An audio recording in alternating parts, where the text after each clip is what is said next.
Welcome back to the newspaper review on High Impact Television. And right now we're joined with Mr. Gabriel Funcho Babalola. He's a public affairs analyst. Good morning, Mr. Gabriel. Engineer Gabriel, beg your pardon. Engineer Gabriel Funcho Babalola. Yeah, good morning, Olumide. Good morning to on studio. Good morning to all the viewers at home. Good morning. You're welcome. You're welcome. For having me. All right, so let's quickly get into the papers this morning. I'm sure you are aware of the official resignation of the national chairman of the All Progressive Congress, that's Senator Abdullahi Adamu, and of course the national secretary, that's Senator Iyola Omishore. The Punch stated that one of the reasons why the resignation was imminent was because of some audit that was done, and let's just quickly get your reaction first on that. Based on the resignation, what's your thoughts? What came into your mind? Well, I think the resignation of this man was long overdue. Once Asiwaju was pronounced the president by INEC, he should have resigned immediately, because he was initially was not the preferred candidate of the APC. He was the preferred candidate of the then President former President Muhammad Buhari. So he's been an antagonist of Tinubu all this while. He's tried to force Ahmed Lawan, on the instruction of the president. He's tried to bring Ahmed Lawan on the National Working Committee, which was sternly resisted. If were not because Asiwaju was this kind of politician that we know him to be, a very smart politician who's always one step ahead, Ahmed Lawan would have been the APC flag bearer for these 2023 elections. So this man resigning, I think Tinubu was just being magnanimous to allow him resign. Okay. Tinubu would have, if Tinubu I don't want to use the word wicked now. If he wants to pay him back in his own coin, it would have been more brutal than that. So I think it's just best the way he did it, resigning amicably. I think that's just the best. Okay, Mr. Funcho, thank you once again for joining us. Now, the thing is, does every politician, like the president, must he be the head of the political party? We don't practice a parliamentary system of government here. Does the president have to be the head of the political party? And must they always be in good relationship with the national chairman of the party?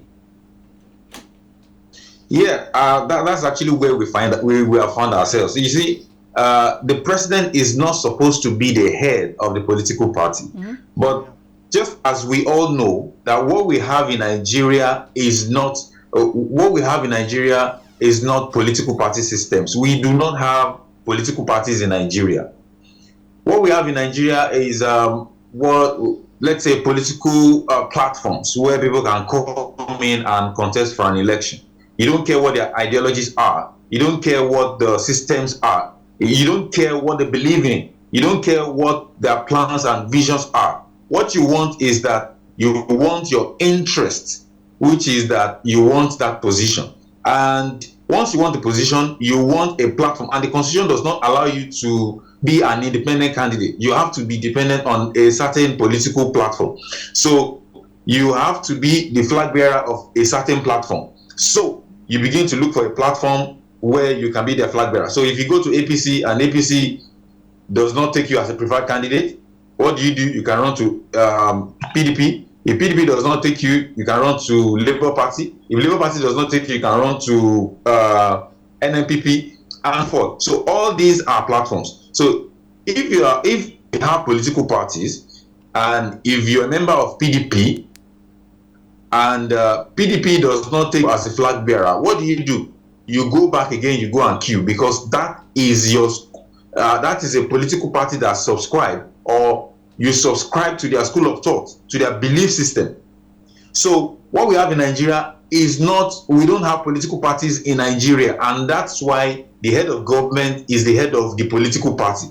All right. This has been happening for a long time. So I'm not seeing that changing anytime soon. And that just played out during President Muhammad Buhari's tenure, when it was the all in all for the political parties, for their own political party, and that has started again. And I do not see that changing anytime soon. And if you want to have a very good governance, the best of governance whatsoever in Nigeria, that has to change. So you can begin to predict that we might not have the best of Engineer governance. Funsho Babalola, sorry to cut you there. I just want to quickly take you on this headlines on The Guardian. The sit at home, businesses, schools open as Enugu, as Governor Mba vows to seal locked businesses. Now, Governor Mba has threatened to lock down shops that do not open as a result of this sit-at-home order by factions, alleged factions of the indigenous people of Biafra, that's IPOB. So let's quickly get your reaction on that in 1 minute. Well, I think there are many ways to kill a rat. There are ways that if you try to kill a rat in a certain way, you might be killing your own children, you might be destroying your own valuables. I just want to use that analogy quickly, because if you poison a rat, the smell of the dead rats will not allow you to rest in the house. Or if you try to use a baiting, if you had to use kondo to be chasing the rat around, you will destroy your own valuables before you know it. So I think that there's a better way to actually approach this matter. I think the governor should be approaching the president on that issue. They should be discussing it, and they should try to use armed forces. He's the chief security officer of the state. He should try to use armed forces stationed in strategic locations to make sure that they actually cripple the activities of these guys. These guys are not, they're not like 100,000 armed men. They're just a pocket of individuals here and there. They can go with one Sienna bus and go and attack a market and say, sit at home, or else we will brutalize you, or else we'll cause damage, we'll create violent scene, and all of that. All right, thank you. Thank you very much, Engineer Gabriel Funsho Babalola, for joining us this morning on the newspaper review. We hope we'll see you another time. Yeah, you're welcome. Thank you so much. I will go on a short break. Please stay tuned.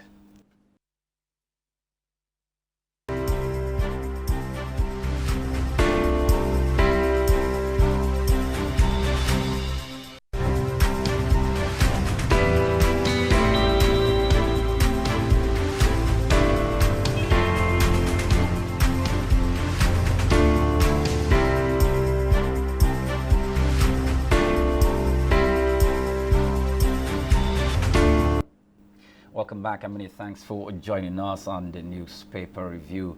Our guest there, giving a brief analysis to the case in Enugu State and in the APC. Well, this is where we draw the curtain on the newspaper review this morning. My name is Oyinpreye Krumale. Many thanks for watching. It's been a pleasure watching us on High Impact Television. Join us tomorrow for another thrilling edition of the newspaper review. I'm Olumide Sokoya. Enjoy the rest of your day.